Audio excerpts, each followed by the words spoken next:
Autre aspect de l'actualité nationale, cet atelier de validation de l'étude diagnostique sur l'assurance inclusive et les financements des risques de catastrophes au Sénégal, initiative du programme des Nations Unies pour le développement PNUD en collaboration avec Assurance Développement Forum IDF et le ministère des Finances et du Budget. Mariam Biramba.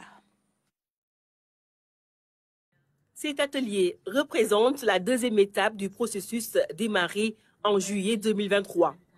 Il s'agit pour les parties prenantes d'identifier les domaines que le PNUD, en collaboration avec ses partenaires, peut exploiter par le biais de projets d'assistance technique au cours des 2 à 3 prochaines années. L'objectif est de créer un environnement favorable plus efficace pour l'assurance inclusive et le financement des risques.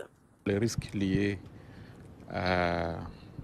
au changement climatique sont très visibles dans nos différents pays ici en Afrique. Il y a presque 275 milliards de dollars de dégâts créés par les risques liés aux catastrophes naturelles. Mais il n'y a que 125 millions de dollars qui sont mis à la disposition des assureurs pour couvrir un peu toute cette catastrophe, tout cet impact. Donc, ce n'est pas suffisant.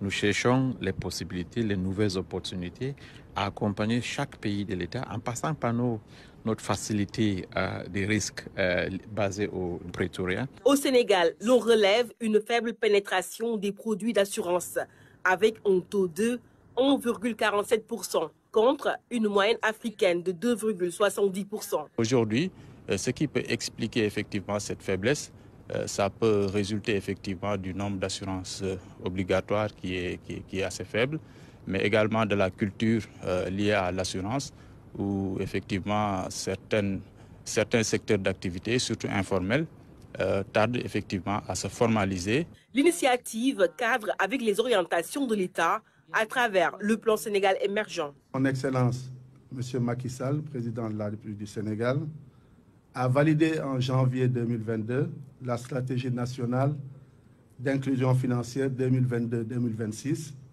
dont l'arrêté portant fonctionnement des organes de pilotage et de coordination a été signé le mois d'août dernier.